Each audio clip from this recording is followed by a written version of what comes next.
Bonjour, je m'appelle Baptiste Rivière et je suis développeur SIG chez Coexia depuis à peu près 1 an.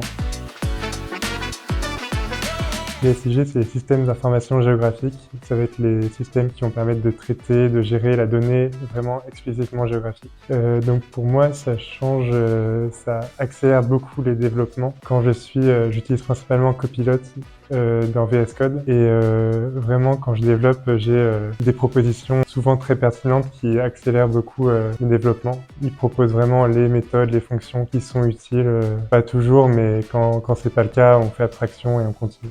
En plus, moi, je suis junior, du coup, c'est assez intéressant. Il y a une fonctionnalité dans Copilot qui permet d'expliquer une ligne de code, quelque chose comme ça. Et donc, quand on est jeune comme moi, c'est assez intéressant de pouvoir cliquer, dire Explain this. Et après, Copilot va expliquer un peu la théorie, par exemple, du framework Angular. Il va expliquer la théorie en Angular, on fait ça, ça, ça. Et après, il va expliquer dans votre cas, telle ligne de code, c'est ça, etc. Et vous pourriez faire comme ça. Ça, c'est hyper intéressant d'avoir ce recul. Ce qui est intéressant aussi, c'est quand on a un bug, mais on n'a pas un message clair, on a juste un comportement un peu bizarre. C'est assez intéressant parce qu'on n'arrive pas trop à formuler sur les forums, on va dire j'ai tel problème, mais on sait pas trop. Les recherches Google, elles vont pas forcément matcher. Selon notre formulation, il va comprendre vraiment le problème et il va nous guider. Et il peut ressortir 2-3 mots-clés qui vont après permettre d'aller sur les forums et Stack Overflow, tout ça, et comprendre vraiment, voir quelqu'un à qui c'est déjà arrivé, etc. Ça aussi, c'est pas mal.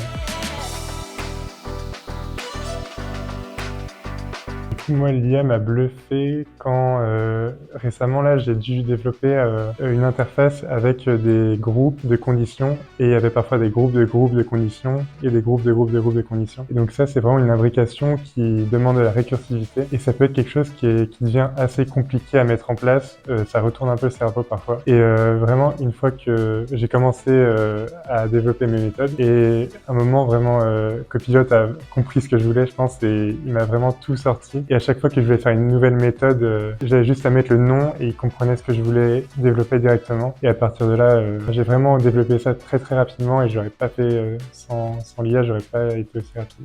Donc c'était pour un projet en interne qui s'appelle Geolink. C'est un viewer cartographique qui permet de simplifier la création d'applications cartographiques. Et donc là, c'était vraiment dans le cadre d'un widget qui permet de générer des conditions, des filtres sur les données. J'utilise vraiment l'IA pour le code, mais aussi les prompts pour les spécifications, c'est hyper utile aussi parce que très souvent pour les spécifications, on veut formuler d'une telle manière. Et j'ai eu le cas où avec une chef de projet, on a passé peut-être 10 minutes, peut-être pas 10 minutes, mais 5 minutes à chercher une formulation et au bout d'un moment, j'ai mis sur Copilot et il m'a vraiment sorti exactement comment on voulait l'expliquer. C'était très très très intéressant.